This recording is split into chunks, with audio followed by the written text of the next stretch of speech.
नमस्कार दोस्तों, मैं श्रवण आप सभी का स्वागत करता हूं अपने YouTube चैनल परीक्षा रात्रि पर। जैसा कि हम जैन धर्म को जानने का प्रयास कर रहे थे, आज इन्हीं को आगे बढ़ाएंगे। तो आप सभी बने रहिए, कॉपी कलम निकालिए, नोट करते रहिए और साथ ही समझते रहिए। और यदि मेरा वीडियो आप सभी को पसंद आता है तो लाइक, शेयर, कमेंट और साथ ही सब्सक्राइब कर बेल आइकन को दबा दीजिए। तो शुरू करते, देखिए जैन धर्म। हम देखे थे महावीर स्वामी को ज्ञान की प्राप्ति हो गए थे। ज्ञान प्राप्ति के बाद ये आहत निग्रंथ कहलाए थे। तो क्या देखे थे, ज्ञान प्राप्ति हो चुका था। ज्ञान प्राप्ति, जब इसे ज्ञान की प्राप्ति हुई तो ये क्या कहलाए, आहत या निग्रंथ। यहां तक देख चुके थे, इससे आगे आज हम देखेंगे। जब इसे ज्ञान की प्राप्ति हुए तो प्रथम उपदेश कहां दिया, तो राजगीर में दिया। प्रथम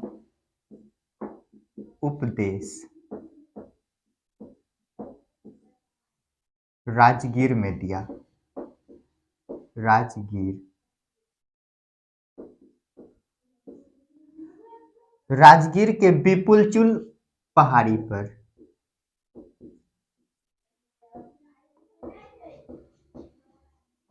विपुलचुल पहाड़ी पर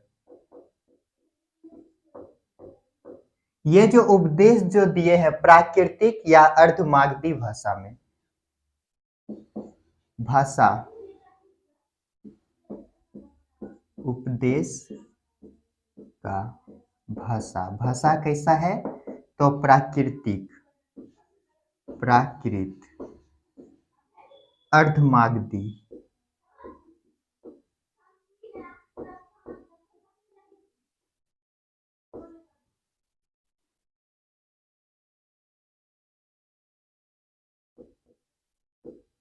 अर्धमागधी भाषा।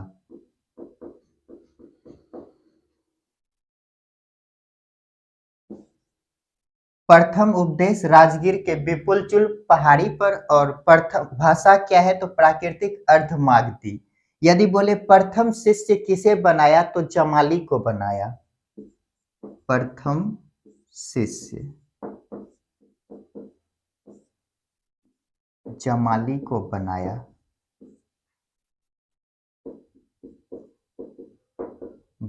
ये जमाली कौन है, तो महावीर स्वामी का ये दामाद है। दामाद, ये किससे शादी करते हैं उसका नाम लिखिएगा, हम अगले वीडियो में बता चुके हैं। और प्रथम महिला जो कि जैन धर्म में दीक्षित हुए उसका नाम क्या है, तो प्रथम महिला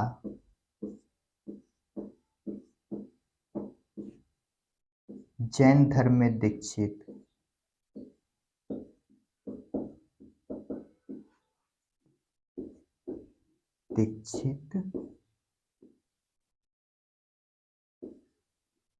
ये चंदना है। चंपा नरेश दधिवाहन की पुत्री। चंपा नरेश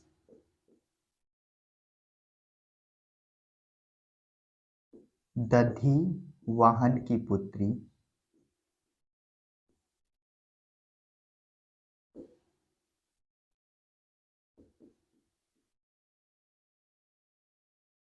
और ये जो महावीर स्वामी है, इन्होंने अपने जो भी इनके शिष्य हैं उन्हें जो है कि 11 गंधरों में बांटा है। तो लिखते हैं, इन्होंने अपने शिष्यों को 11 गंधर में बांटा है।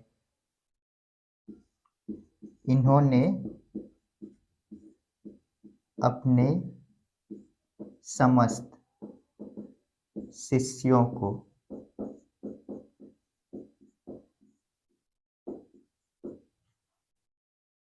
11 गंधर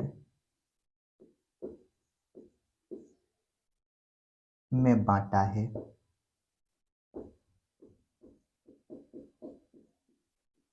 तो देखिए अभी तक क्या देखे हम, ये जो ज्ञान की प्राप्ति जब हुए तो इसे क्या कहा गया, आहत या निग्रंथ कहा गया। आहत या निग्रंथ कहा गया। और प्रथम उपदेश कहाँ दिया है, तो राजगीर के कौन सा पहाड़ी पर, तो विपुलचुल पहाड़ी पर दिया है। और उपदेश के भाषा क्या है? तो प्राकृतिक या अर्धमागधी भाषा, मगधी भाषा है, अर्धमगधी। प्रथम शिष्य कौन बने हैं? जमाली को बनाया। जमाली ये कौन है? तो दामाद, इनके दामाद है महावीर स्वामी का। इन्होंने प्रिय अन्नौजा प्रियदर्शनी से विवाह किया था, इनके पुत्री महावीर स्वामी। प्रथम महिला जो है कि जैन धर्म में दीक्षित हुए, उनका नाम क्या है? तो चंदना है। ये कौन है? तो चंपा नरेश दधिवाहन की पुत्री। और इन्होंने अपने समस्त जो भी शिष्य हैं उन्हें कुल 11 गंधरों में बांटा है। तो इनको जल्दी से नोट कीजिए और इनके आगे देखते हैं। तो चलिए इनको मिटाते हैं और आगे देखते हैं।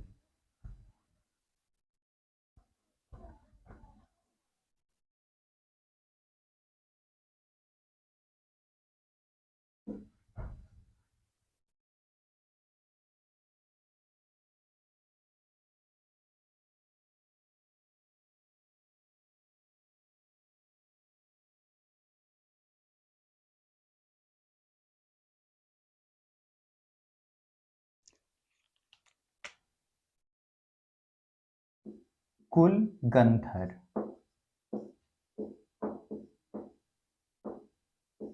कितना है? 11। 11 गंधर जो हैं, इनमें से महावीर स्वामी के जन्म में, महावीर स्वामी के जिंदगी में, महावीर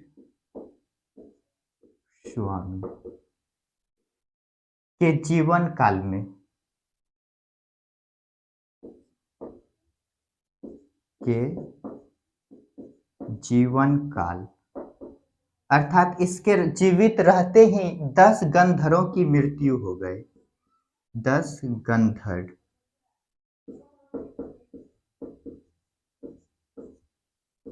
की मृत्यु,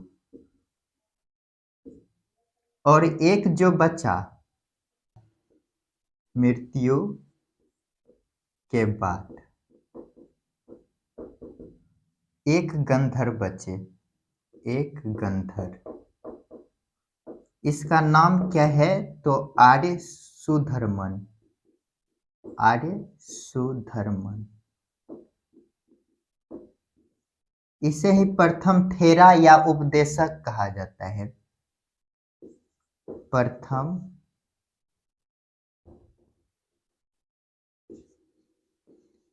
थेरा या उपदेशक।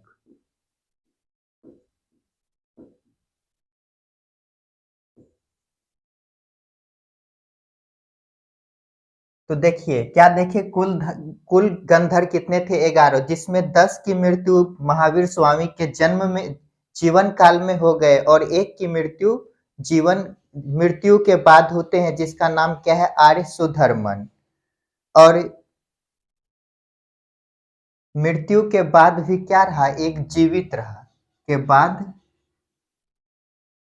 एक जीवित लिखिएगा, जीवित रहा। इसका नाम क्या है? तो आर्य सुधर्मन। इसे ही क्या कहा जाता है? प्रथम थेरा या उपदेशक कहा जाता है। और महावीर स्वामी की मृत्यु यदि देखिए, महावीर स्वामी की मृत्यु कब होता है? तो 468 बीसी में। महावीर स्वामी तथा अन्य समस्त तीर्थंकरों की जानकारी यदि देखें हमें कहां से मिलती है? तो भद्रबाहु के कल्प सूत्र से। महावीर स्वामी प्लस अन्य तीर्थंकरों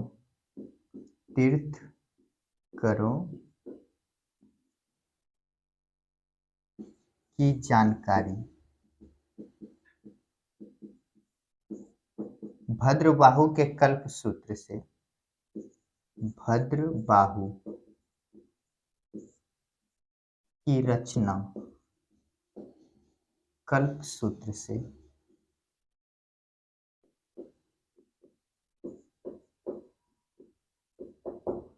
तो देखिए क्या देखे हम, कुल गंधर कितने थे?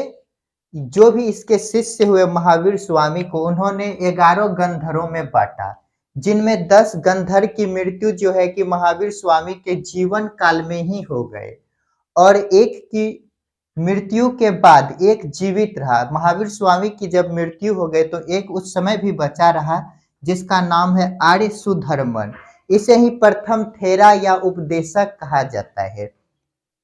और महावीर स्वामी एवं अन्य तीर्थकरों की जानकारी यदि देखें कहाँ से मिलते हैं तो भद्रबाहु की रचना है कल्पसूत्र। यहाँ से क्या मिलते हैं? अन्य अन्य तीर्थकर और महावीर स्वामी की जानकारी। इनको नोट कीजिए और आगे देखते हैं। तो चलिए इसको मिटाते हैं और आगे देखते हैं।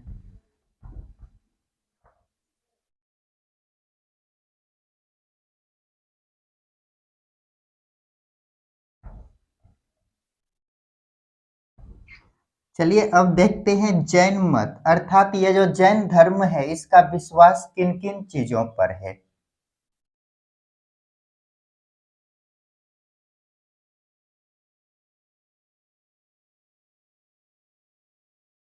हेडिंग दीजिएगा जैन मत। जैन मत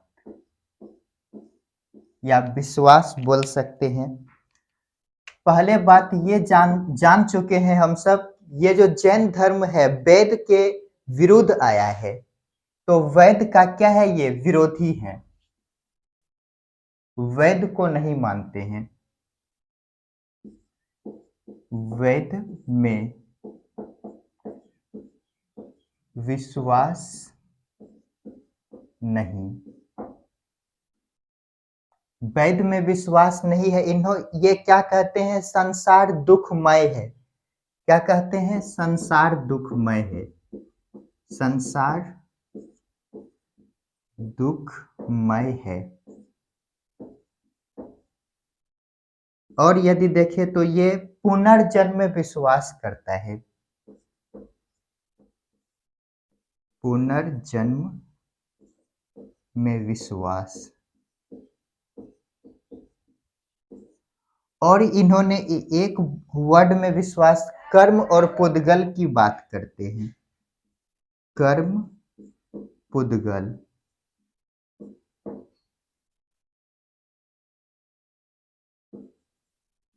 कर्म पुद्गल। और एक वर्ड यहां पर लिखते हैं केवल्य। इसका अर्थ क्या है? केवल्य। केवल्य का यदि अर्थ देखें तो सर्वश्रेष्ठ ज्ञान। क्या है? सर्वश्रेष्ठ ज्ञान। सर्वश्रेष्ठ ज्ञान। मनुष्य को केवल की यदि बात करें हम, मनुष्य को केवल की प्राप्ति क्यों नहीं होते हैं? मनुष्य को केवल्य की प्राप्ति क्यों नहीं होते हैं? क्यों नहीं होते हैं?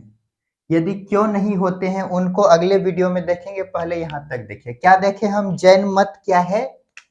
तो जैन मत यदि देखें तो वेद में विश्वास नहीं करता, ये वेद को नहीं मानते हैं और ये कहते हैं संसार क्या है? दुखमयी है। और पुनर्जन्म में विश्वास करते हैं। पुनर्जन्म का मतलब हो गया दोबारा जन्म। कर्म पुद्गल की बात करते हैं। और केवल, केवल का अर्थ क्या होता है? सर्वश्रेष्ठ ज्ञान। और मनुष्य को ये केवल की प्राप्ति क्यों नहीं होते हैं अगले अभी देखते हैं। इनको पहले नोट कीजिए।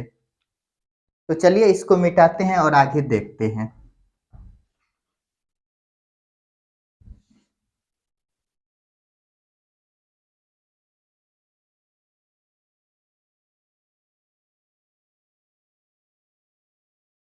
हेडिंग दीजिएगा केवल की प्राप्ति क्यों नहीं।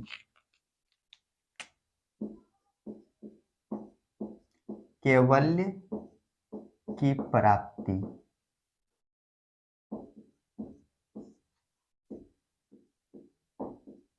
क्यों नहीं, मनुष्य को केवल की प्राप्ति क्यों नहीं हो रहा है, यदि इन पर बात करें तो जैन धर्म देखिए क्या कहता है। जैन धर्म ये कहते हैं मनुष्य क्या होते हैं, अज्ञानी। मनुष्य क्या होता है, अज्ञानी। अज्ञानी होने के कारण ये माया मोह में पड़ जाते हैं। माया मोह, माया मोह बोले अर्थात ये कर्म जाल में फंस जाता है। कर्म जाल,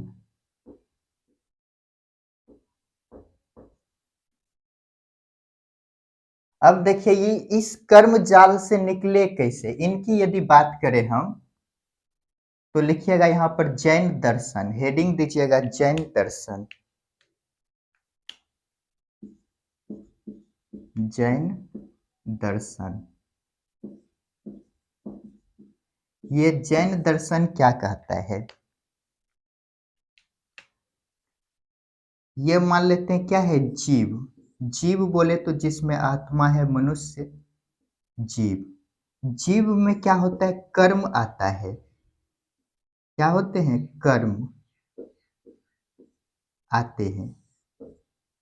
इसे करके इसमें कर्म आ रहा है, ये कर्म जो आ रहा है इसे ही क्या कहा जाता है, ये जो कर्म है इसे ही कर्म बंधन कहा जाता है। कर्म बंधन, ये जो कर्म बंधन है, ये जो कर्म है इसे ही और एक नाम देते हैं पुद्गल। पुद्गल अर्थात ये पुद्गल क्या होते हैं, जीव में प्रवेश करते हैं। ये कर्म जैसा होता है वैसा जीव में प्रवेश होता है। अच्छा कर्म होगा तो अच्छे जीव में प्रवेश होंगे, यदि कर्म गलत करेंगे तो गलत हमारे जीव में प्रवेश होगा। तो ये जो जीव में ये पुद्गल प्रवेश करते हैं, इनके तीन हम बात बताते हैं। देखिए पहला हम लिखते हैं आश्रव।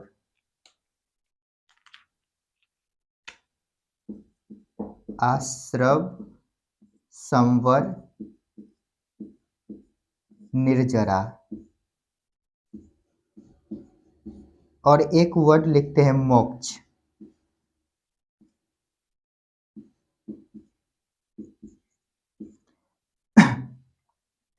तो देखिए आश्रव क्या होता है, कर्म का जीव की ओर आना। कर्म का जीव की ओर आना, ये क्या हो गया, आश्रव। ये जो कर्म अर्थात पुद्गल जीव की जो और जो आ रहे हैं इसे तो कहेंगे आश्रव। ये क्या है, आश्रव है। और जब इसे रोक देंगे, ये जो आ रहा है इसको मान लेते हैं हम यहाँ पे रोक दिए, तो ये क्या हो गया, निर्जरा। ये हो गया संवर, कर्म का जीव की ओर आने से रोकना। कर्म का जीव की ओर आने से रोकना, ये क्या हो गया, संवर। और निर्जरा बोले तो ये जो जीव की ओर ये कर्म आ रहा है इसको पूरी तरह से क्या कर दे, नष्ट कर दे। ये मान लेते ये कर्म आ रहा है तो इसको क्या कर दे, पूरी तरह से अलग कर दे अर्थात नष्ट कर दे। ये जो आ रहा है इसको पूरी तरह से क्या कर दे, नष्ट। तो कर्म का जीव की ओर जो आ रहा है इसे पूरी तरह नष्ट करना, पूरी तरह नष्ट करना। जब ये पूरी तरह से पुद्गल बोले या कर्म बोले हमारे जीव में प्रवेश नहीं करेंगे तो मनुष्य का आत्मा क्या हो जाएगा, यदि बोले तो मनुष्य का आत्मा पवित्र हो जाएगा। इसमें कोई जो है कि क्लेश नहीं रहेंगे और क्या होगा, मोक्ष की प्राप्ति होंगे। क्या होगा, मोक्ष की प्राप्ति होंगे अर्थात जीवन मरण के चक्र से मुक्त हो जाएगा। तो लिखते हैं जीवन मरण के चक्र से मुक्त।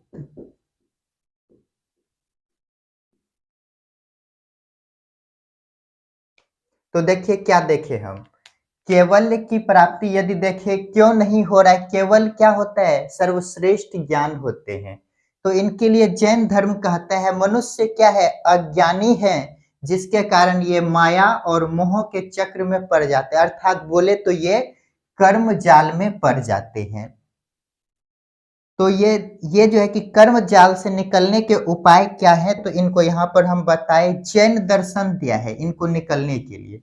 जैन दर्शन में हम क्या देखे, जीव की ओर क्या हो रहा है, ये कर्म अर्थात बोले तो कर्म बंधन, जिसे ही ये जो कर्म है इसे ही क्या कहते हैं, पुद्गल कहते हैं। ये क्या होता है, मनुष्य मनुष्य के जीव में प्रवेश करते हैं, अच्छे कर्म करते हैं तो अच्छा चीज प्रवेश करता है, हम बुरे कर्म करते हैं तो बुरे चीज जीव में प्रवेश करता है। तो क्या देखे, आश्रव अर्थात कर्म का जीव की ओर आना, ये क्या है, आश्रव। जब ये कर्म जो है कि जीव में आते हैं तो इसे क्या कहते हैं, आश्रव। और संवर यदि देखे तो ये जो कर्म है जीव की ओर जो आ रहे हैं इसे रोकना, यदि हम इसे रोक दिए तो ये क्या कहलाया, संवर। यदि हम इसे पूरी तरह से रोक कर नष्ट कर दिए तो क्या कहलाए, निर्जर। निर्जर यदि निर्जर कहलाए तो मनुष्य का आत्मा क्या हो जाता है, तो पवित्र हो जाते हैं, जिसके कारण मोक्ष की प्राप्ति होती है, अर्थात जीवन मरण के चक्र से क्या हो जाते हैं, मुक्त हो जाते हैं। जल्दी से इनको नोट कीजिए। संलेखना, ये जो जैन धर्म है, ये जैन धर्म में संलेखना का अर्थ क्या होता है, यहाँ पे लिखिएगा संलेखना।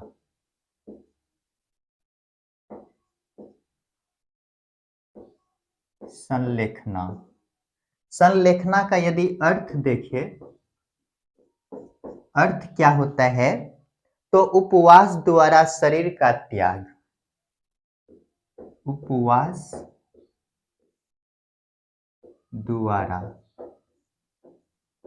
शरीर का त्याग। कौन सा राजा इस विधि द्वारा शरीर का त्याग करते हैं, यदि हम देखें तो हम मौर्य वंश के संस्थापक जानते हैं चंद्रगुप्त मौर्य है, जो कि संलेखना विधि से अपने शरीर का त्याग करता है।